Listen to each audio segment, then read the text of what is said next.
Finding a new poet is like finding a new wildflower out in the woods.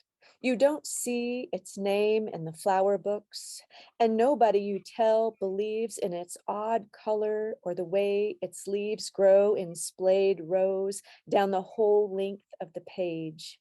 In fact, the very page smells of spilled red wine and the mustiness of the sea on a foggy day, the odor of truth and of lying. And the words are so familiar, so strangely new, words you almost wrote yourself, if only in your dreams there had been a pencil or a pen or even a paintbrush, if only there had been a flower. Mhm. So for me, the connection immediately was thinking about when I first joined PST, because I'd been away from poetry for such a long time. Every day was like discovering a new poet. But when I thought about the larger picture of what Poetry Society of Tennessee does, Mm. we're creating and introducing people to new poets every day through all of our programs. And as members, I know you've experienced some of this, but the beauty of it is once that new poet is discovered and created and it's out there in the world, whether you're a poet that's a day old in your publication history or centuries old, someone's going to discover you someday and find you as a new poet. And that moment is just such a special moment. And I love that that's what we're able to create through this organization, through all of our programs. And it's only possible because a handful of people got together 70 years ago and came up with this crazy idea to start an organization that was focused on poets and poetry and that would help develop poets, starting in elementary school all the way up through well-recognized poets, and enhance their ability to become published and encourage them to become published and be recognized as the new poets. And I have no doubt that 70 years from today will probably still be a membership going strong, and that people will be discovering new poets through our organization.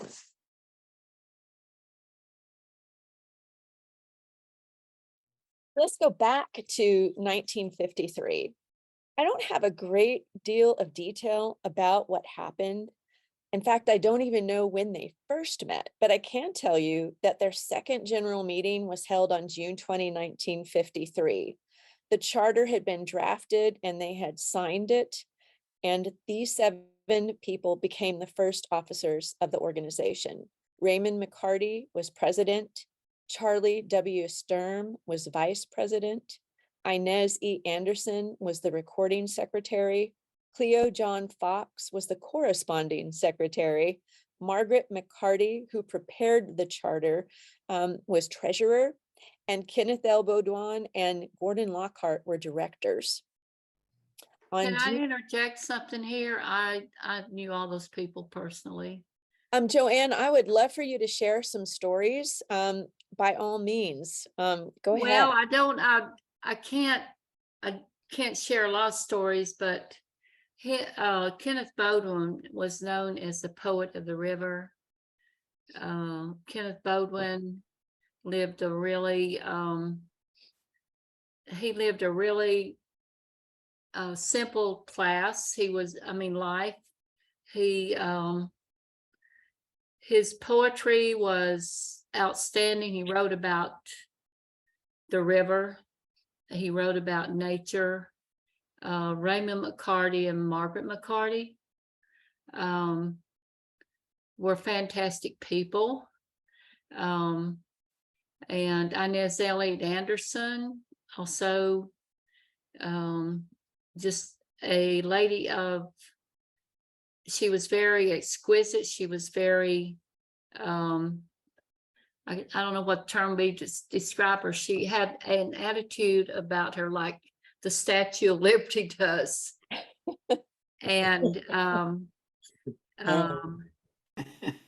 but she was just a fantastic person. I think her brother still may be alive. I'm not sure. But and then you've got E. Braden Hatchett, Robert Simonton and Frida Doris, who came up with the Dorsimbra. And I have been to their homes many times, and they were just like a threesome who clung together. And it was just back then we would have our annual festival out in Liberty Land, and out in the Liberty Land, which was a theme park, or the Memphis Public Library. So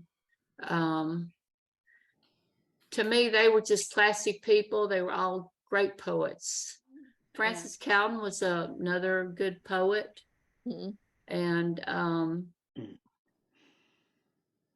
And for me, I'm glad we've expanded to Eastern Tennessee, because the poetry will live on.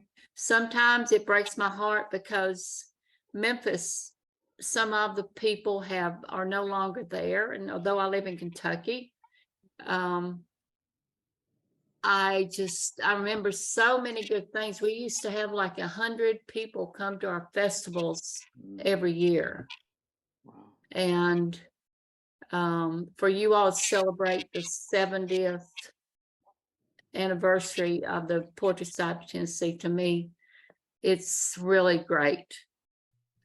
And all these people are probably looking at you all saying, okay, they're still going on, because that's what they want. They promoted poetry. And they were just fantastic people, all of them. Wonderful. Thanks so much, Joanne. And I want to take a moment, because you mentioned someone that I hadn't planned on talking about, and we don't have poetry for her tonight. Some of the names that Joanne mentioned, you're going to hear their poetry in the Poets in the Past poetry reading. But Francis Cowden was the one who, for many, many years, held the reins and began the work for our student contests. And for many, many years, she was kind of a one-woman show, and she made it happen. And Seth Grindstep has taken that. But we certainly must be very grateful to Frances for the work she did in our educational systems, because that's creating those future generations of poets. And she is still living. That's the reason why. She is, yes. Yes, that's correct. She's not included in the poetry reading for very good reason. She is still alive. She's just not able to be with us. So let's go Lisa, back. I'm sorry. on that note, if I can also just interject. Absolutely. Because Joanne mentioned two people, and Francis, as leader of our student contest for many years, we had an I poem contest for our students. Well, Kenneth Lodowan was the inventor of the I poem back in the 1940s. He was, and he loved the fact that he did that. He was a gentleman. He didn't care about what he wore to the poetry meetings. Nobody else cared. He'd walk in, he'd saunter up there, and we met at the Memphis Public Library at that time in the basement. And he was just a sweet, sweet soul. And but if you're interested more in his history in particular, he does have a pretty nice Wikipedia page. Oh, awesome. Thank you, Howard. He was very involved in literary societies, both in Memphis and in New Orleans, where he lived for a while. But he's the one that invented the I poem, and until this year, I think Francis and others carried that tradition on. That's true. Thank you, Howard. So we're going to go back to 1953. I feel like we've gone in this whirlwind of time. We'll go back to 1953, because I do need to make sure that I note that on June 30th of 1953 is when the charter was granted for the Poetry Society of Tennessee, and we became a viable organization. And it's hard to believe that it's been 70 years, but it has been. And I want to share one more thing with you from our past around our founding, and that's the purpose of our charter. Because although it's 70 years old, it has remained unchanged to this day. And it's because these people had a wonderful vision about what they thought we could achieve as an organization. And it's so wonderful that we still do it today. According to the charter, the organization was constituted for the purpose of bringing into being a close comradeship and mutual working fellowship among the recognized poets of the state, stimulating the as yet unrecognized poets of the state to make an effort for recognition in the established channels of expression, sponsoring the recognition of poetry as a creative art in the educational institutions within this state by encouraging the youth of Tennessee to secure the cultural background and appreciation necessary to achieve stature as a poet, and assisting and encouraging in every way possible the development of creative talent in the field of poetry. And I think as you hear those words, you can think about what we do today. We've talked about the student contest. We have our member contests that give people an opportunity to be published. In many cases, it's the first time they've been published. We have our monthly meetings where we get together and share poetry, where we have educational programs that help develop us. We have critique groups and critique sessions. There's so many things that we do that aim us in this direction. Now, I'm sure in 1953, our leaders never envisioned that we would all be sitting in our homes in front of computers or other devices of our choice, meeting from all across the state and beyond. But I think they got a sense that we were going to still be doing the things that they said we should be doing, which is the case. And the only thing I would say is that, yes, we're still doing them. We're just taking advantage of technology and other developments. And that is one of the things that I will promise you during this year is we're going to be looking at other things that we can modernize so that we're using that technology to our advantage without removing the old analog ways with which so many other people are familiar.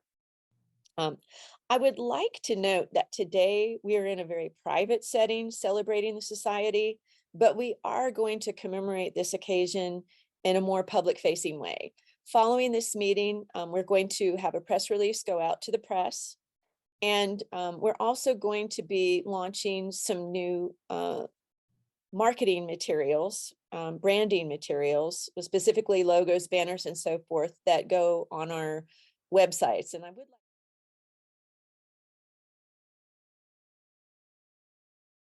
we're going to move on to the reading. And I believe y'all all know Russell, so I don't think he needs any introduction, but I do want to take a moment to thank Russ.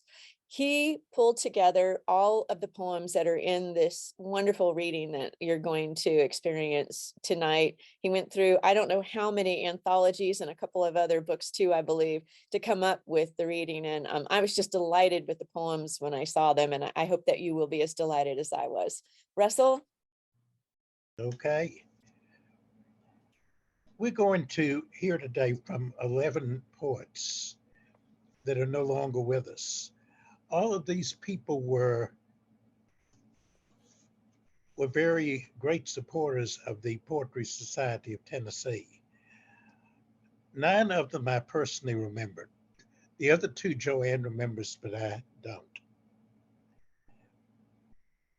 And I will try to say just a little something, and maybe Joanne can even add a little bit to what I say about each one before we read their poem.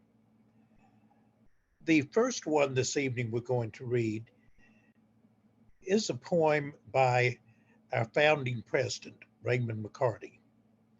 Raymond McCarty was an attorney, as it's already been stated. And we will find, by the way, which is very interesting, a huge variety of occupations for these people that wrote poetry. They made their living in just an enormous variety of ways. So it's very interesting to see this. But he was an attorney and he drew up the first bylaws. And I don't know what else to say about him that Joanne hasn't already said, but I'm going to read his poem, which is called Harps in a Strange Land. All whose love of justice, right, and peace exceeds their love of greed and lust for power must flounder in the maelstrom where caprice and studied deviltry command the hour. Vainly they strive against the will of fate, seeking to tame the gale or change its course, some in defiance, some with righteous hate, while others plead and plead till they are hoarse. These are the prophets, martyrs for a cause, living for truth and dying for their stand. These are the poets, pointing out our flaws, singing salvation in a hostile land. All who love justice are as harps of old, forsaken by Babylon for the calf of gold. And I do want to thank, before I move on to the next poem, Anne Carolyn Cates, because I did not have documentation old enough, books old enough to have a poem by Raymond McCarty or by Kenneth Bowden. And she furnished both of those for us. So I do want to thank her for that. Okay. Great. Michael Mick Dennington. Oh, he went by Mick. Mick, yeah. All right. Mick Dennington was a fantastic person. He was just, Well, Yes. if this poem that I have the pleasure of reading is any indication, he was a hoot too. Well, he was just, let me tell you a little bit about him. He was a person with a double career. He started out as a military person and was part of the Strategic Air Command that went down into bunkers and controlled the missiles. When he retired from the service, he went into a totally different career and spent a decade teaching high school mathematics. A whole different kind of bunker. Right, a whole different type of bunker. And he was, as Joanne said, a really fabulous person, twice president. he walked into the room and he walked in the room, and every time he walked in the room, everybody's face lit up. Absolutely, absolutely. Wonderful. Well, I do have I do have here that he is from Bartlett, Tennessee, Yes. and that he was president 2003 to 2005, and again in 2000 to 2007 to 2008, and between then 2005 to 2006 he was the PST Poet Laureate. So when I first ran across this poem, for some reason it spoke Louisiana to me. So I'm going to attempt to read this poem in my best Louisiana accent. Dear Mr. Sears and Mr. Roebuck, the new cook stove we ordered from you came in yesterday. It looks much better in our house than in your catalog. We hope that your delivery man recovers from the fray he got into with Sir Boudreau, our old coon hunting dog. My wife sewed up his breeches so the rips would hardly show, then bound his legs so well she all but stopped the bloody flow. Before he left, I tried to tell him Boudreau didn't know your man had stepped down on his tail just as he turned to go. Last night, we moved the cook stove off the porch into the house and put it in the corner of the kitchen by the sink. Of course, Boudreau won't go in there. He's slinking like a mouse. He blames the stove for all his woes. At least that's what we think. So I am writing to you, Mr. Roebuck, Mr. Sears, to let you know that I am not the type to spread ill will, but you should not be thinking my account is in arrears, for I have held back only half of Boudreau's doctor bill. Now have yourselves a real nice day and give your dogs a treat. Sincerely, Pierre Emile Napoleon Lafitte. That sounds like Mick. Very much, very much. And if I can add, his wife, Marilyn, until this year, for the past many years, has sponsored our Best of Fest contest at the festival. She's a wonderful lady. I've met her several times. She's wonderful. And so for many years, Marilyn, in honor of Mick, sponsored our Best of Fest contest. How lovely. Yes. I went to Mick's funeral, and I think maybe it was Marilyn maybe got up and read some of his poetry.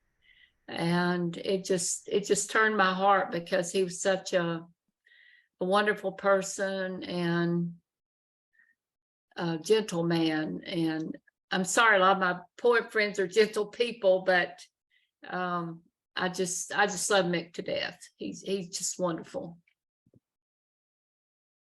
Okay. Isabel Glazer was a teacher and an expert in children's poetry.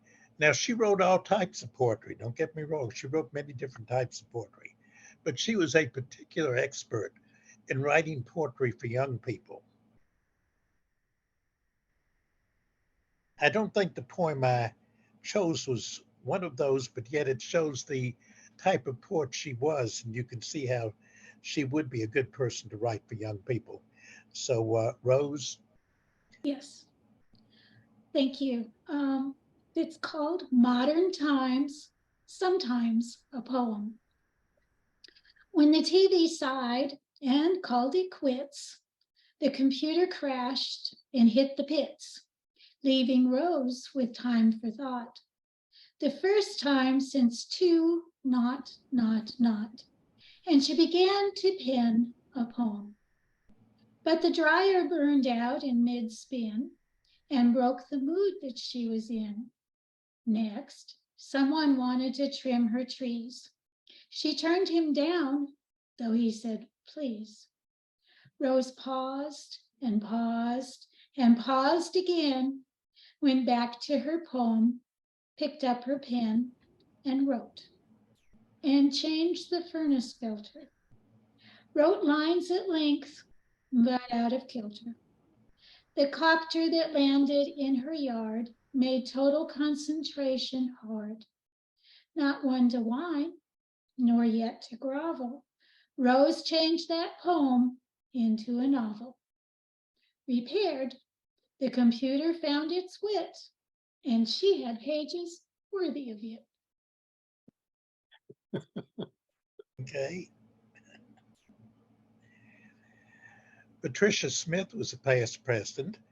She was a chemist by occupation, so another type of occupation that comes into line. She kept cats inside the house, outside her house. She fed innumerable raccoons. She lived in the last house before you got to a bio. And every evening, all dozens and dozens of raccoons came up and she fed them. But the one thing that we probably might remember most about Pat Smith was that she had a very famous brother-in-law. Her husband, McLaurin Smith Williams, was half brother to the actor Robin Williams. Oh. And every year at Christmas time, Pat and Mac went down to California and spent Christmas with Robin. And and I'll mention this too, when Pat died, Mac was a teacher at Christian Brothers High School in Memphis. So they had it at the chapel at Christian Brothers. I can see Howard over there. Yeah. They had the funeral at the chapel. And a lot of us got to meet Robin because he flew in for the funeral. Ready Rose? for me to read her poem? Yes. Okay, and maybe you'll describe Reelfoot Lake because I have no idea where that is. Do you want to do that beforehand or after? Sure, sure. Reelfoot Lake is in northwest Tennessee, just outside of Tiptonville. It's not far from where my mother and father grew up. Oh. I have spent many hours on Reelfoot Lake fishing with my father and grandparents. It's a beautiful lake. It was formed in 1811 and 1812 when there was a massive earthquake on the New Madrid Fault. And the hole that opened up, the Mississippi River actually flowed backwards into the hole and formed the lake. and it is still there today. I was actually there in early May because it's not far from where my mom is buried, along with all of her ancestors. Oh, It's a wow. beautiful lake. If you ever get a chance to go. It's a beautiful lake, and if you drive up, it's off of Highway 51, as you're going up toward Dyersburg in that area. And my first husband was from Covington, and we went up there quite a few times when my children were little, camping out. And it's just, in fact, one of my children, my older child who lives out in North Hollywood, recently said, "Mom, do you remember when we went to Reelfoot Lake camping out?" And you can look down and see those trees that were there before the earthquake lowered that and made a Yeah, lake. yeah. And they're down there below you in the water. Imagine they're petrified by now. And they're pretty much, I think. Wow. Well, this is wonderful to hear about that. Thank you very much for educating us. Early spring at Reelfoot Lake. Awake to rawest dark, no stars, no moon, a few faint lights aglow across the lake. As imperceptibly the world is soon transformed through shades of gray to fresh daybreak. The outlines of the barren trees are drawn against the sky, and then all nature wakes. A pair of mallards shuffle on our lawn. A golden eagle spears a trout and takes it to a nearby tree, has brunch with us, as mid-air crows assemble, caw, and play. A bluebird on a branch then starts a fuss, as honking geese move toward a field cafe. By noon, a front blows through with hostile cold. A blizzard rages. Spring is put on hold. Okay. So now I have a much better picture of where it is. Okay. Wonderful. Okay. Dr. Rosemary Stevens was a past president and very active member of the literary scene here in Memphis for years and years. She wrote not only poetry, but short stories, all sorts of things. And I met her at a fairly young age because I was actually a co-student in a creative writing class with her when I was in college. I knew her too. Yeah, what? I said I knew her too. Yes. Wasn't she a professor also of? Yes, she was. She was I think had her doctorate. So Yeah, she was. Okay, Fred, you want to read her poem for us? Joy. When I met you, no bells rang, no birds sang, no whistles blew. When I met you, I heard the nothingness of battles ended. I heard the blended stillness of the harbor after the storm. I heard the voice of a distant star. The sound of joy is not birds singing, bells ringing, whistles shrieking, but your presence in mine and no one speaking. Okay, yes.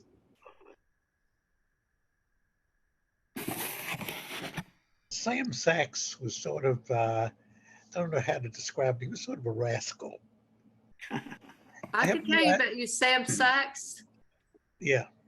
Oh, he was a rascal. He was a very good poet. Well, he did several things for a living. He was a deputy sheriff in Shelby County, and he prided himself in the fact that he did that. He was also a really good friend of Ann Carolyn Cates. They went to high school together. Yes. But he wrote a lot of love poetry. He had three ex-wives, so he wrote a lot of love poetry. And And the his poetry he poetry wrote would be near to your heart. I mean, it's like everybody's love poetry. he also wrote a lot of things that were very, I'd say, experimental. Nothing. Nothing like comparing what it was like and finding it is like nothing. Looking back at you is like that. Strange. How full you feel. Filled with nothing. Impassioned impasse. Inside bar boundary.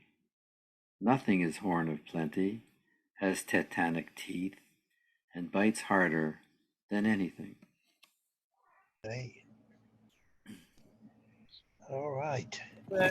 Bowden was one of the guiding lights of the society for many, many years. He not only invented the I poem, and as Joanne already said, he was known as the poet of the river. But he not only invented the I poem, he also invented the pyramid poem, which we'll see an example of in a second. As a matter of fact, I don't know if you can see this, it's too dim, but that's the shape of the poem that's going to be read in a moment. I'd like to interject something here. He and Cliff Middleton were very good friends, and they did some poetry together. I don't know, and Carolyn Case may have some of that, but Cliff Middleton he did Shakespearean. He went to California and did some theater in Shakespeare, and he and Kenneth Bowden were really good friends. And Cliff Middleton his voice was outstanding. And to reinforce again the fact that we had many poets in different occupations, Kenneth Bowden was the secretary for the homicide division of the police department.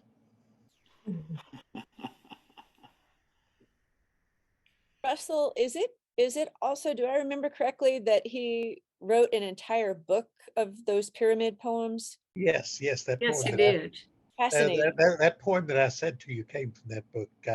And Carolyn sent that to me. He did. He was Entirely. very well respected in the police department. Okay, well, Calvin is the untitled pyramid poem that you. Okay, thank you.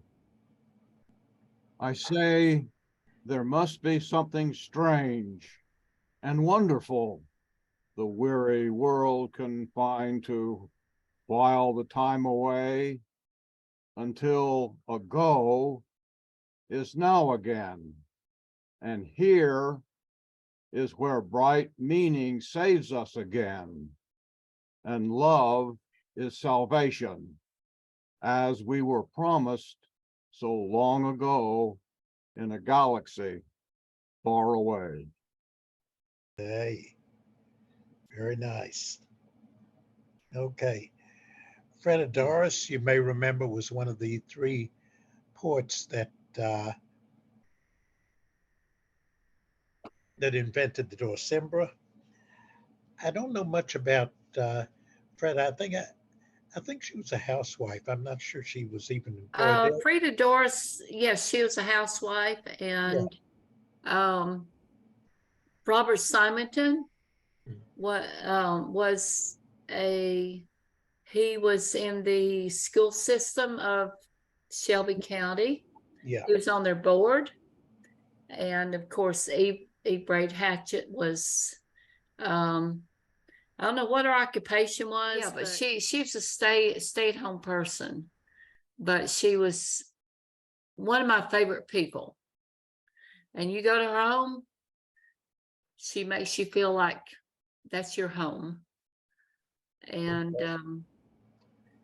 they were all just sort of did this collaboration about we're going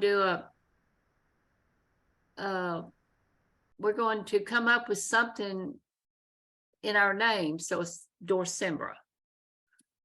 Okay. So Frida Doris, Robert Simonton, and Eve Braden Hatchett. So okay. Calvin, we call on you again The to read poem us. is titled From Stone to Stars. When twilight curfews sound and life becomes dear, I keep you in the heartbeat of my bone. As last year's tall ambitions disappear and coals of love burn white against the stone. When you no longer leap into the day, no longer rush to earn your crust of bread, there comes a harmony, an interplay, a sacrament of souls, of words not said. When Johnny Carson nights come deep with rain, staccato intimate outside our door, then love becomes a legend, sharp as pain, more golden than it ever was before. So we go stone to stars, go hand in hand, like angels sifting gold dust out of sand. Hey. Janine Ma is probably the most recent of these poets today to pass away, possibly 4 years ago, something like that. Janine was brought up as a Mississippi girl, all that entails. Jean was a very gracious woman. She loved poetry, she loved music. She lived in the house that Francis had built for them, which was filled with beautiful artwork. And she was just a very gracious person. So, Cynthia. Starlight. The sky is filled with stars tonight. As I sit and think of when we met, a time when both our futures were bright, a time to love, one never to regret. I still see your face and feel your touch. I hear your laughter and remember your grace. You left too soon and went alone, leaving only memories for me to hold. But in empty rooms, I find you still, and the sky is filled with stars tonight. Hey. Dr. Malra Treese, on the face of it, would have been one of the most unlikely people to think of as a poet. She was a professor of business administration at the University of Memphis, in those days, Memphis State, and wrote several books on business administration. However, Malra had a marvelous imagination and a wonderful sense of humor. This is the longest poem that I sent for this evening, but I could not. I wanted very badly for you to hear God's Grandmother because I thought this was one of the most exceptional poems. So, Howard, God's grandmother. God, are you still working on that science project? It will take the whole week. What on earth are you doing? Anyway, make sure you do it right. Your old granny won't be here forever, and lightning and thunder are out somewhere flashing and booming all over the universe. Grandson, you will be in complete charge of that little planet you're building. What are your materials besides water, sand, and rocks? Modeling clay, duct tape, and crayons? My heavens, your earth is shapeless, empty, and dark. Let there be light. That's good. A big yellow ball in the sky each day and a pale moon at night. But you have way too much water, not enough good solid land, and what little there is needs to be rearranged and divided. Grandson, it's past your bedtime. You must be tired. You've been working 2 whole days on your project. You say you're going to need 2 more? You're making things grow fine. Your landscapes are great. I love all that green. Grandson, are you not tired? You've spent 4 whole days. No, I didn't say wasted. Not exactly. You're up early, grandson. Will you finish the project today? What are all those creatures down there? All colors, big, little, in between, crawling, hopping, swimming, flying, slithering, creeping. Grandson, you've made too many animals and such. Birds, bees, fish, snakes, and only you know what else. Simplify. Yes, I know it's your planet, but I'm your granny. Take my advice.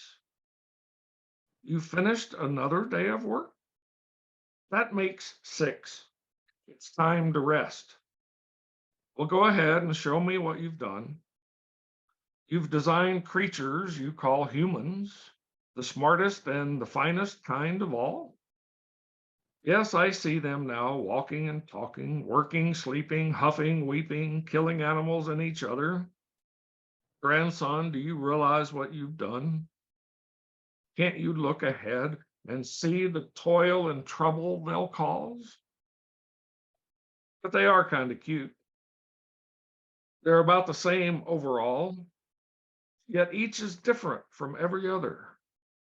Grandson, how did you ever manage that? They all resemble you at least a bit, made in your image. Was that intentional? You need a few more ingredients, seasonings, so to speak. I have plenty in my pantry. The humans must have a lot more love, music, dancing, and laughter. I will return lightning and thunder to add their color and drama. Make sure that residents of Earth keep in touch with you. They all need all the help they can get. I'm leaving now. You're on your own. Give my regards to your creatures. You've done a good week's work, but your labor has just begun. Are you ready for the centuries? For the millennia? Wow, what an imagination. That reminds me, if you don't mind, I found I was so impressed with her imagination, her imaginative world that she Yeah. created. I found a quotation from John Keats this week. And the quotation is, I am certain of nothing but the holiness of the heart's affections and the truth of imagination. Mhm. Oh, she had a wonderful imagination. Howard, you did a good job with that because she would appreciate that. I knew her too. I'm Well, sorry, thank I'm you. old. I knew all these people, but she would have appreciated the way that you read that. And But thank you. It was fun to read We yeah, appreciate your memories, and, Joanne, and because we think don't about know that. her. We don't know them. Thank you for the well, anecdotes. it That's makes been me very feel helpful. really old. And Well, I, I read her obituary and wow, what a prolific lady. She taught at Well, Memphis State she was a wonderful lady, and for 34 years, had a PhD in business administration, and she was just a simple person, and that's what I always loved about her. I have one more poem to read and then one more person I want to mention after that. And this last poem is by Eve Braden Hatchett, who was Eve Braden at the time of the Dorsimbra. And as Joanne already pointed out to us, became Hatchett later. And I'm really glad I'm reading this one because this is one of my very favorite poems.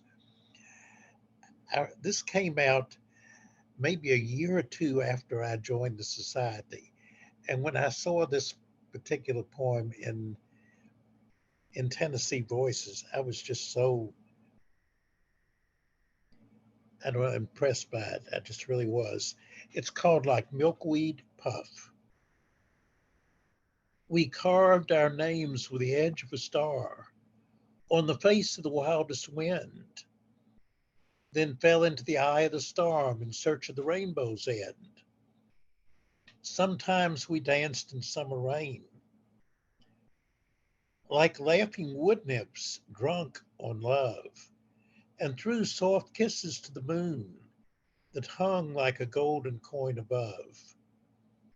But I have let go of yesterday, blown away like milkweed puff. I only remember you spoke my name as Byron would, and that is enough. I have one more poet I want to mention, even though we don't have a poem for him. You know, poets come at all levels. We have in our society now, we have poets that are at a very high level of poetry and poets that maybe are just beginning and just learning. And the reason I didn't include a poem by this person was that he was never what you would call a really very good poet. He, but I think we need to mention him because he was what I would call a very brave poet. Harold Baldwin lived to be in his mid 80s. When he was in his 50s, he had a stroke, and that stroke paralyzed one side of his body. When he walked, he hobbled with a cane, dragging the one leg, and the arm on one side of his body was totally useless. He couldn't even, because of paralysis in some of the facial muscles, he couldn't even smile, which made people think he was very stern, which he was not.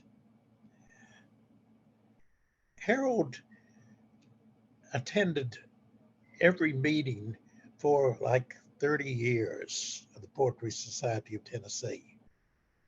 He entered every single contest, typing his poems out with one finger on an old typewriter. We used to laugh a little bit about Harold's poems because he had these long, long lines, and we used to say that they were iambic nonameter, if there is such a thing. but but I think we would be doing it injustice, even though his poems were not the best, if we didn't mention his long membership and his devotion to the society. Russell, that's really special to remember. We don't all have to be the most wonderful poets in the world. We're here to learn and grow. We're also here for the poetry community. And it sounds like he was very much a part of the community, and 30 years is a very long time to Oh, be a yeah. part of that community. It's Yeah, commendable. Pete was a stable of the PST in Memphis, Oh, absolutely. and just a wonderful person. And he did Yeah. the job I'm doing now. For years, he was contest chairman. He was, and just a wonderful person. We've got pretty much the whole state covered tonight. So We we've got do. some of us from the east. Cynthia is just outside of Nashville in Nolensville. And Russell From and Kentucky. Lisa, yeah, you're in Kentucky, but Russell's in Memphis, and then Lisa is just a little bit east of Memphis in Oakland. So we've got the whole state covered. Russell, thank you again so much for all of those lovely poems, and thank you Oh, all. You all read so well. It was such a It was a pleasure. great pleasure. It was they Yeah. were such great people. And all these memories bring me back to when years ago when my kids were little, we used to have poetry readings in my house. There's And no way your children were not destined to become poets. Yeah. Go They for were and, so and they surrounded would ones they of would it to lead them not. the banisters. You know, you've seen the Sound Music, like, you know, Doc, and they would listen to all the poets that entered our house. And they knew the ones I mentioned tonight, they knew all of them personally. And they all had a big effect on my children, my grandchildren. And I've got two greats. They're young. I don't know if they'll be poets or not, but the Poetry Society of Tennessee had a big effect on all my children. And I'm going to be a little selfish and start off. I just want to describe how I came to the society, and the first two poems I'm going to read that are not mine. The first time I wrote poetry that I kept it was in 2011. And I had a very, very strong spiritual experience a few years earlier, and I was at a retreat at a new monastic community in England, and wrote a poem that I liked. And for the next few years, I would write mostly metered rhyming poems of a spiritual nature. And in 2017, I self-published a collection that I just wanted to give to family and friends related to my experience. But then when I retired from my career in 2018, I wanted to know what real poetry was. And so I started looking around, and through a series of events, I got in touch with John Manone in Chattanooga. John said one of the best poets in the state is at ETSU, and he put me in touch with Jesse Graves. And Jesse said, there's a poetry society here local. You need to talk to Rose Clicks and Janice Hornberg. And so in September, I showed up unannounced at one of the PST Northeast meetings held at Shoney's over in Johnson City. And Rose and Janice, who was treasurer, Rose was president, Janice was treasurer, welcomed me with open arms, and I joined the society that day. And it's been a pleasure ever since. Like Russell mentioned with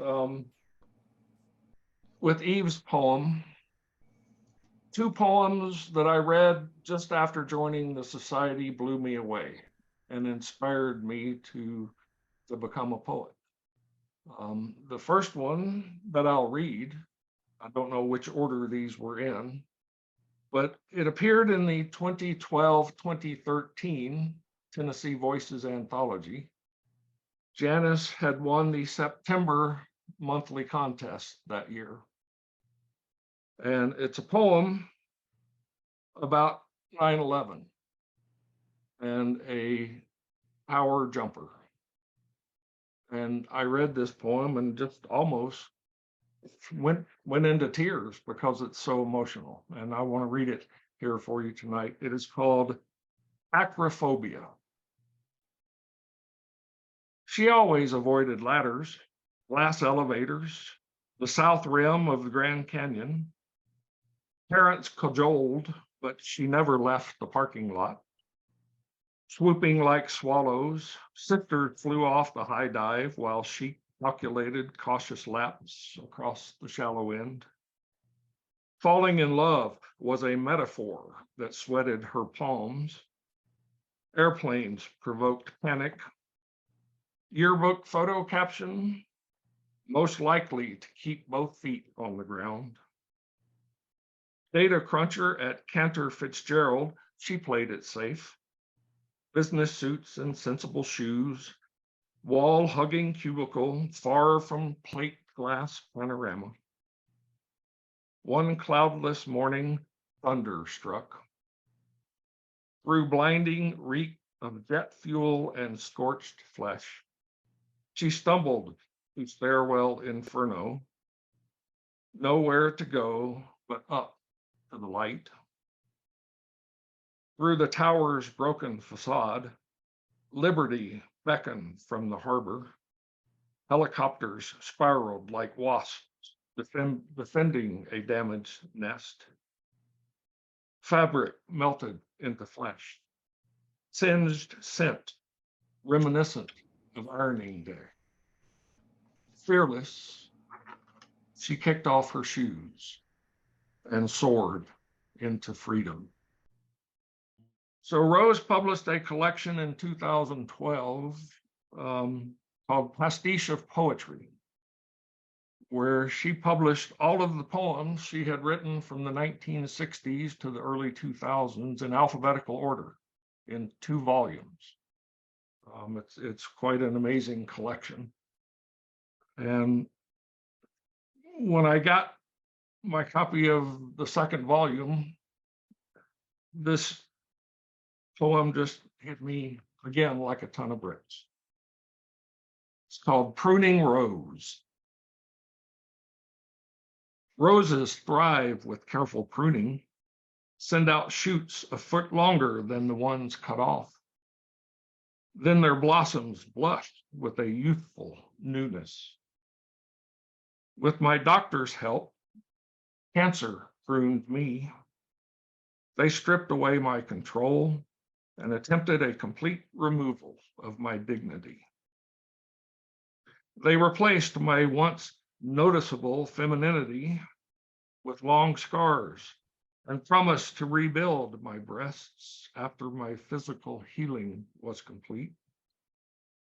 But proud, I stand with the Amazons who chose similar transformation for better archery skills. I am ready to fight for my life with chemotherapy. I endure side effects and digestive discomforts. People say I look good in spite of skin blemishes. Even on my worst days, my husband takes care of me. Today, my crown is devoid of hair. My friend and I cry. I'm not ready for my world to view a G.I. Jane style. She encourages me to shop for feminine, sassy hats. I am not strong. I am not brave. I am a survivor who refuses to hide. God pruned me. He expects I will blossom more fully. Thank you, Howard. Thank you, Rose. Let me tell you, I probably wrote that poem in 2010, the year that I started the That's what it Poetry says. Society. Yeah. And I knew I was going to be going into chemotherapy, and yet I started the chapter and just kept going. And thank you very much for sharing that. That was beautiful, Rose. I appreciate that. Oh, thank you. And there was another man at that meeting on my first meeting, and he read an incredible poem that had just been published in a Christian literary journal. His name was Calvin Ross, who's with us tonight and is just finishing a term as our co-president. So a lot of memories here. The other thing I forgot to mention about Janice's poem is Janine Ma was the sponsor and judge of the contest that she won that September. Yeah. And so for me, it has been a very, folks we've talked about tonight that I never knew, transferring their love of poetry to Rose and Janice, the people I did know. And now tonight, celebrating the fact that we get to go forward and continue the trend is just, it's exciting. I think you cited that the meeting in Shoney's restaurant when you and I first met.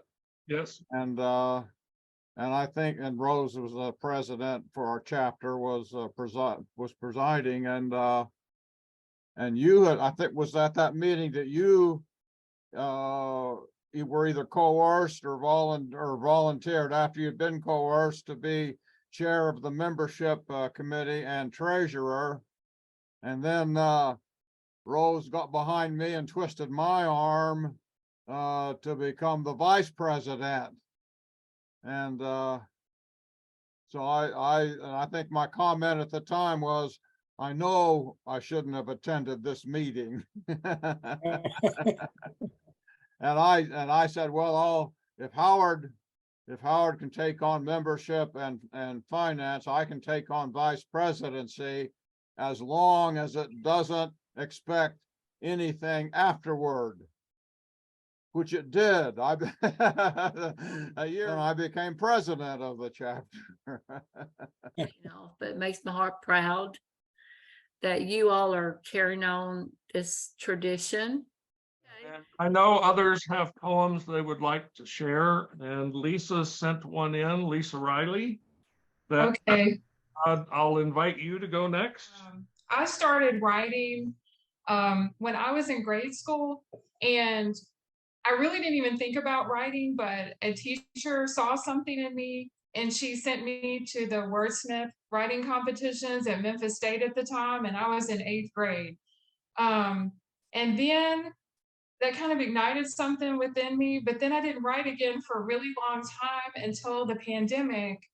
And that was a difficult time. And I was trying to find a way to cope, and I started writing again. So that's where all this started from. So that I've been writing nonstop ever since 2020. And my poem is called Reflection. Can you hear me okay? Yep. Okay. Sitting in the faded chair, she remembers when her hands were silk instead of weathered with veins. It wasn't that long ago, running through the dewy grass, her skirt blowing with the wind. Weeping willows surrounding her along the Tennessee plains. She feels alone now, yet strangely content. Time passes so fast, youth replaced by age. As the golden sun sets outside her window, mottled shadows cast figures on the wall. Clasping her hands together, she sighs as summer turns to fall. Wow, very nice. Thank you. Beautiful imagery, and we're so happy for you to be a member with us now, and look forward Thank you. to a lot more time together. Sorry. Now I know that Calvin, I believe you've also sent a poem in to Lisa that you would like to read this evening. I call it I call it the close in crowd. And it's in a particular form. It's a Villanelle poem. It's in the Villanelle form. I'm sure most of you know that it a set repetition of lines and a particular rhyme pattern. The close in crowd. And love your neighbor as yourself, he said. So, must I live by Samaritan stories, he told? Just how a foe's my neighbor seems unsaid. A fire can warm or kill, both young and old.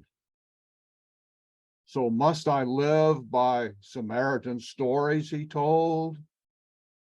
I've been betrayed by one I'd come to trust. A fire can warm or kill, both young and old. Some human bonds of steel corrode to rust. I've been betrayed by one I'd come to trust. Sheol's undead can show a cherub's face. Watch human bonds of steel corrode to rust.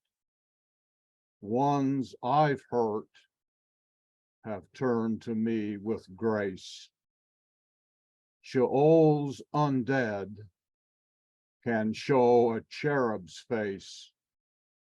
Ones I've hurt have turned to me with grace. Just how a foe's my neighbor seems unsaid. Still, love your neighbor as yourself, he said. Thanks. Fabulous, Calvin. Thank you. Okay. Yeah. Yeah, I would like to read. Okay. I want to, since we're into a lot of nostalgia this evening, I wanted to read this because it was one of my very first winning poems back in 1996. This is called Emergency Call. Please, 911, I call in consternation. My residence requires resuscitation. With mildew more contagious by the hour, I soon could call the curtains for my shower. Grease has ravaged mirrors, windows, clocks, and my kitchen walls have caught the chicken pox. My carpeting has formed a scab of dust. My closets are malignant with must. My chandeliers have lost their lusty glow, and my sinks and washstands lack arterial flow. My house has caught the plague. I'm quite afraid. Send 20 scrub maids in your broom brigade. Or send a paramedic or a cop. I don't care who if he can swing a mop. My household holds me hostage. The siege has now begun. Please scurry to my rescue, I beg you. 911. Excellent. Thank you.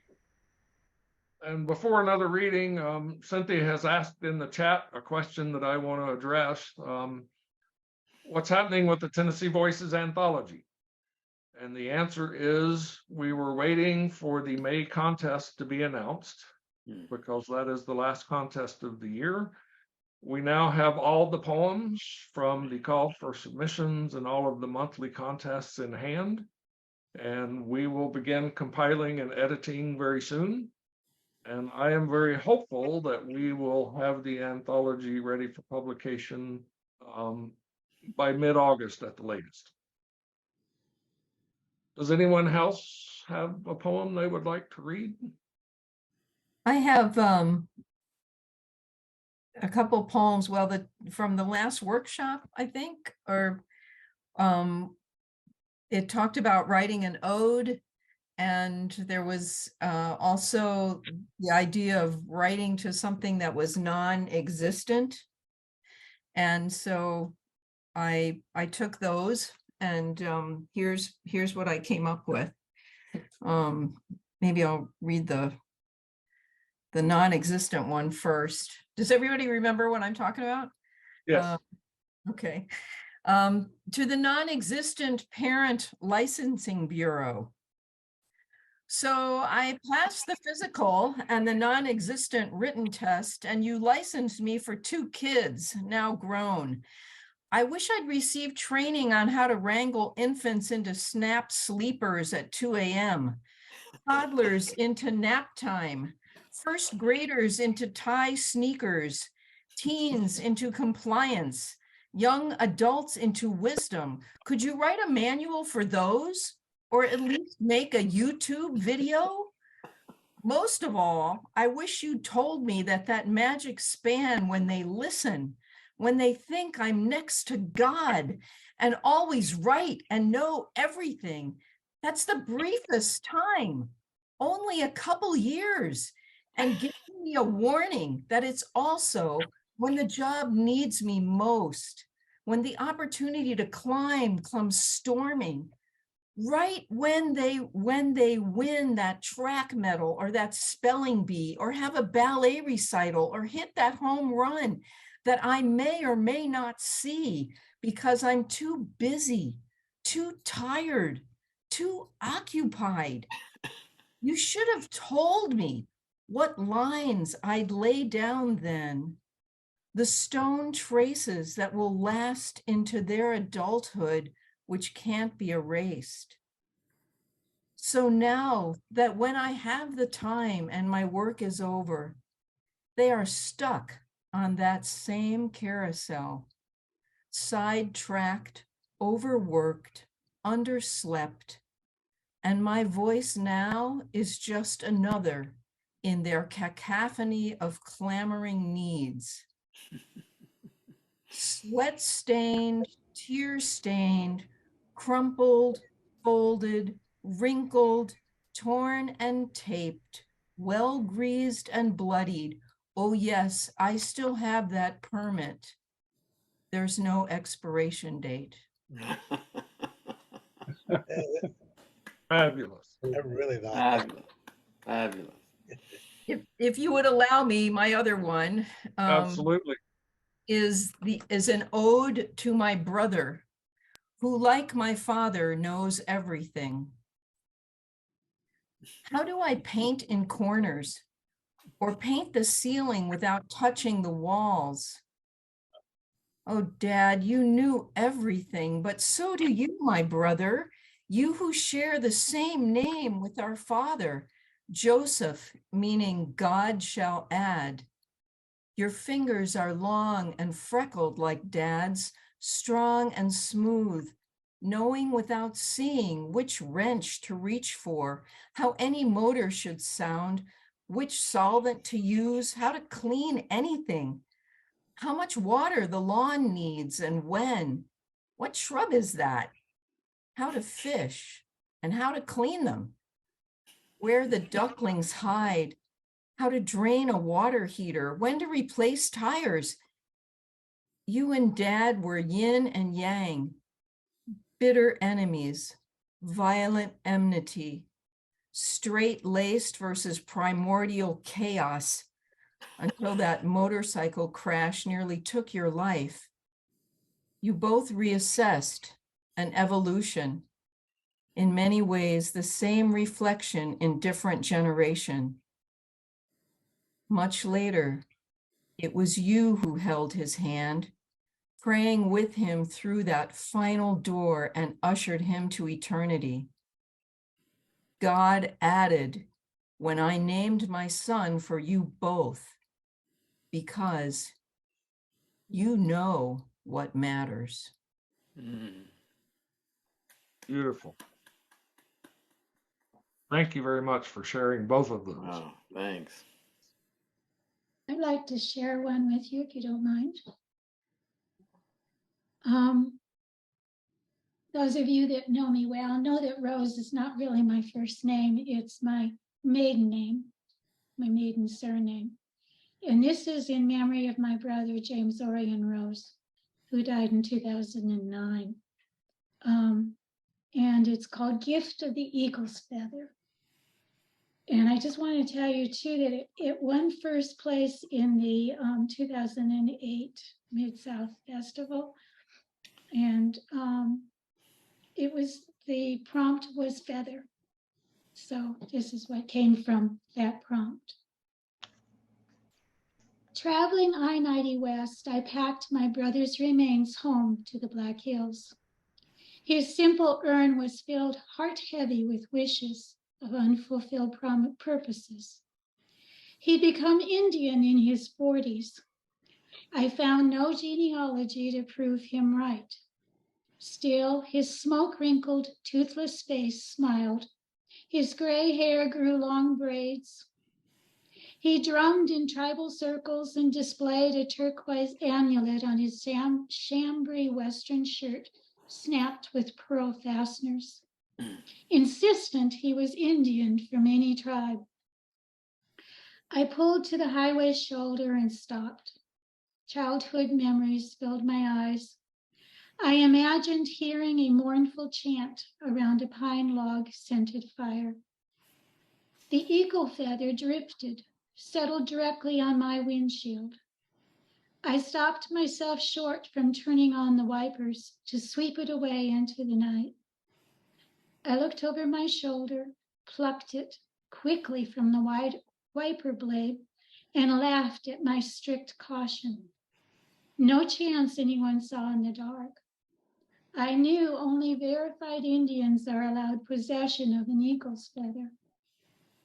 I fanned the shaft, all perfectly intact. In my dome light, its purity glistened. Absolute white contrasted a black tipping. I thought of a writer's quill, then quickly dismissed the idea of mundane labor. Improbability wondered at an eagle losing this one feather to land on my car at that exact moment. I shivered, snapped the locks, but spirits stayed. I placed it on the small square box.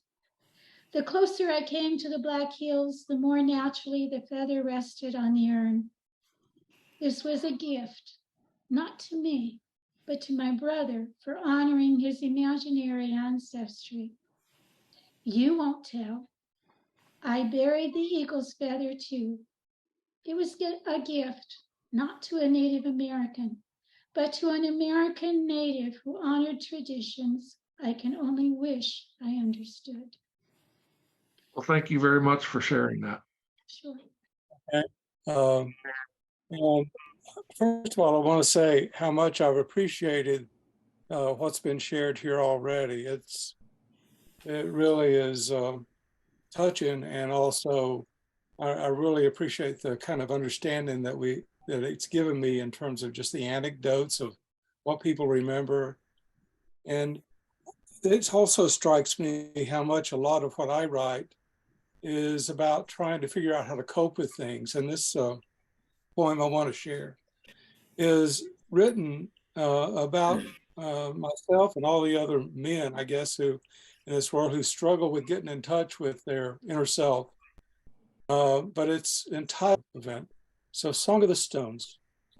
We are stones in the valley, on the mountain and underground. Round, dense, rough, hard, smooth, jagged. Dirt and grass claim us as kin. We lie in dust and mud in heaps and seams, sometimes alone, warmed by rain, wind, sun, assured of our place. From eons past, we exist beyond boredom and despair. Without knowing or feeling, our molecules vibrate and wait. The other day, a boy skinned a flat rock on a watery surface, and rumors of the lift and stirred subterranean fissures. Metamorphic shufflers sing of levitation, of the near day someone lifts us. Smug in obvious accuracy, others claim gravity as God. Local gossip stirs fears that shift in how things lie will lead to molten uprisings exploding like hot lava. Most stones forget about the ripples on the dark blue shimmered mirror. Common sense reckons water skipping bouncers settle on the bottom of the lake among the sand, fish, and algae. A few of us sedimentary hopefuls still hang out on the ledge. If we fall, will our dense structure change? Now and then, knowing comes unexpectedly in a rumble from below.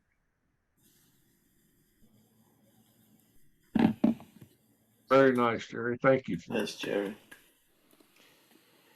All right, I got a spot in the upcoming anthology.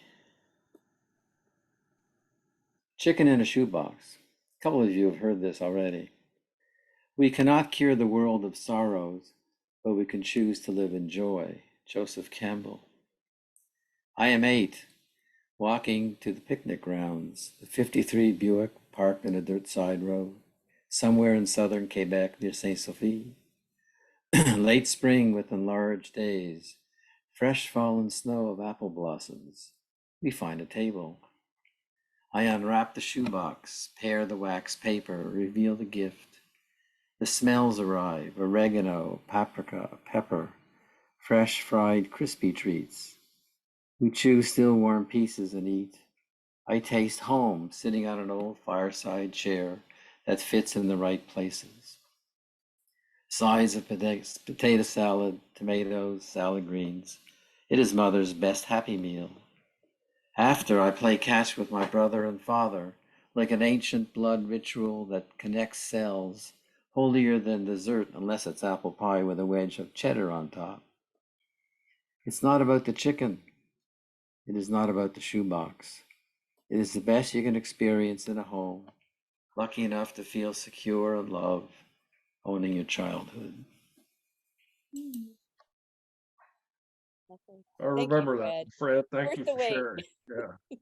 Thank you, sweetie. Okay, well, with that, I will I'll finish our poetry share with one very, very short one.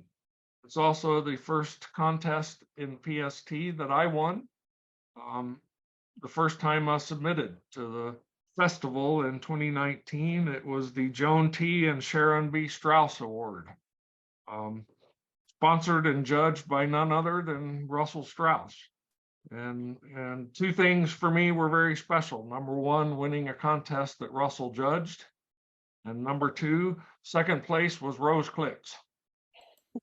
Winning over Rose was it gave me confidence that, hey, I may know a little bit about what I'm doing. Russell sponsored a Burma Shave poem. I think we're all here old enough to remember the Burma Shave signs back in the 60s and 70s. So Russell sponsored a contest that it had to be a Burma Shave poem.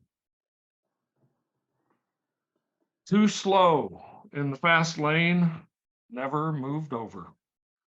Now in the median, pushing up clover. Burma Shave.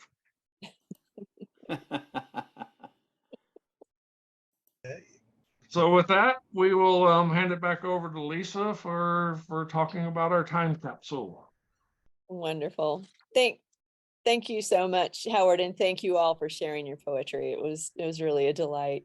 I have one last poem that I want to share, and I've talked about technology today, and I think I'm sharing this more because I made a joke in a recent newsletter message about AI penning poetry.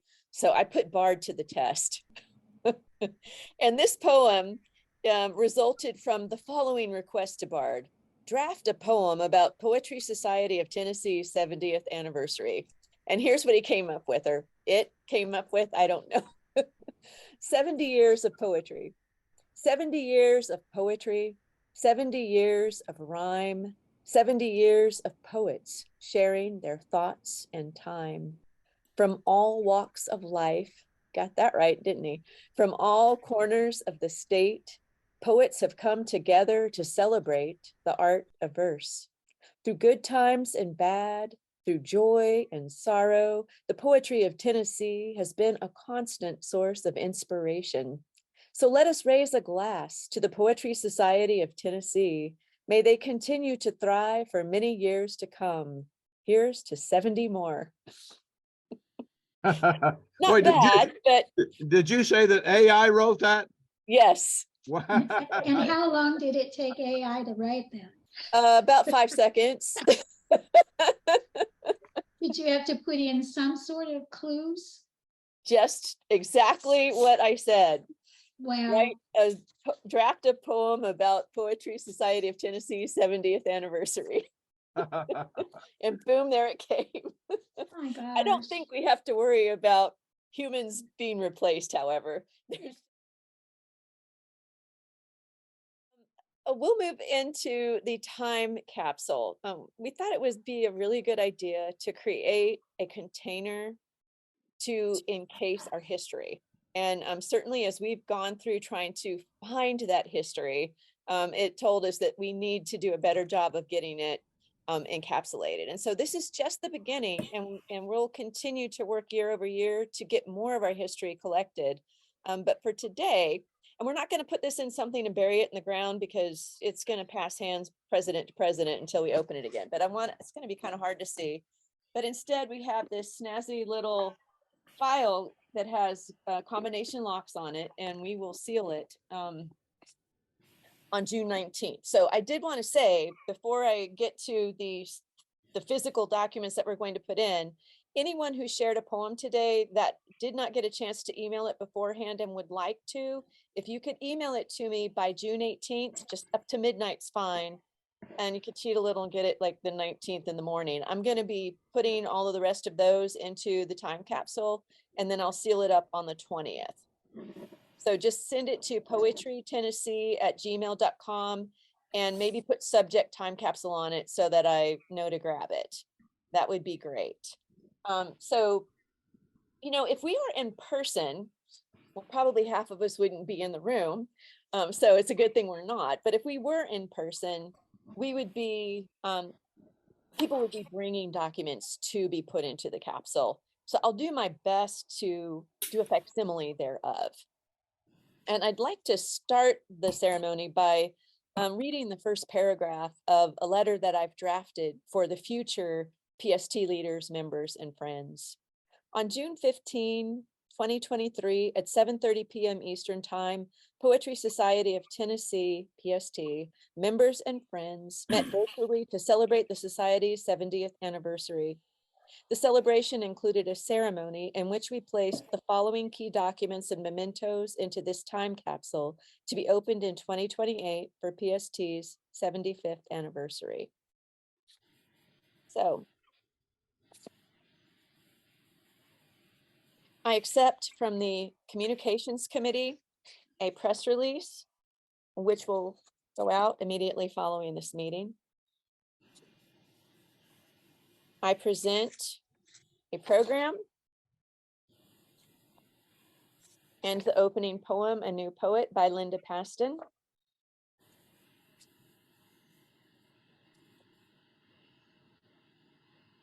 I present a brief summary of our history and founding. I accept from the Communications Committee facsimiles of our logos for the 70th anniversary.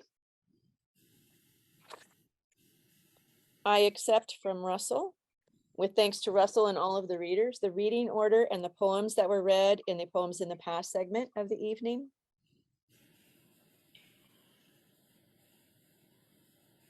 I accept from Howard and the members who have and will be sending their poems from the open mic segment.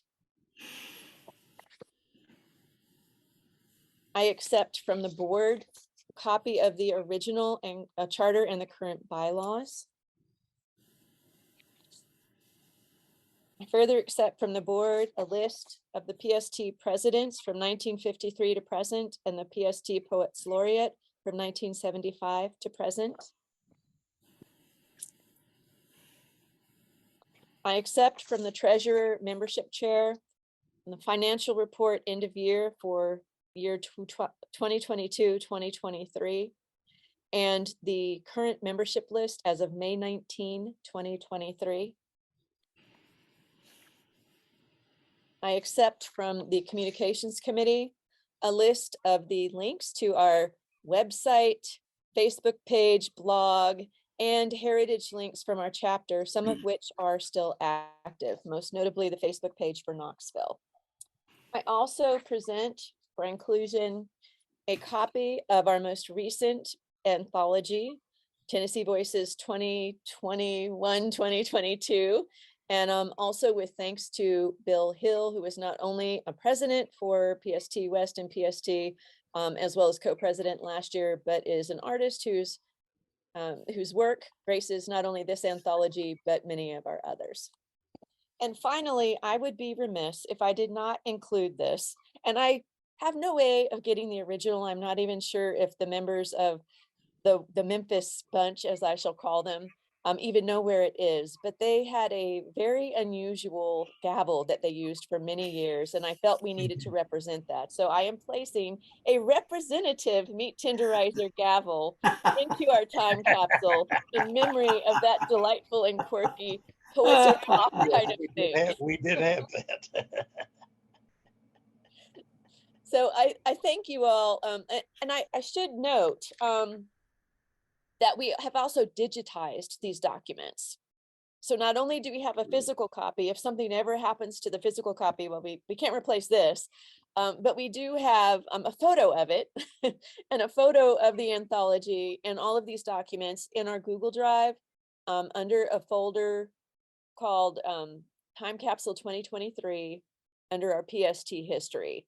And that will be updated in the PST history portion over time, so that the additional information that we gather will be available to go into another times capsule.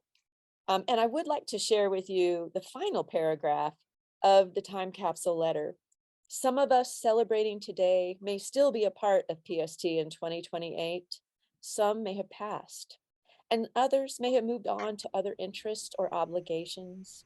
Regardless of where we may be, our greatest hope is that PST will be alive, well, and wholly fulfilling its purpose in ways we work at and aspire to today, and in ways we can't even imagine yet. To poets, poetry, and our society, with gratitude and enthusiasm. Thank you all so much for being here tonight.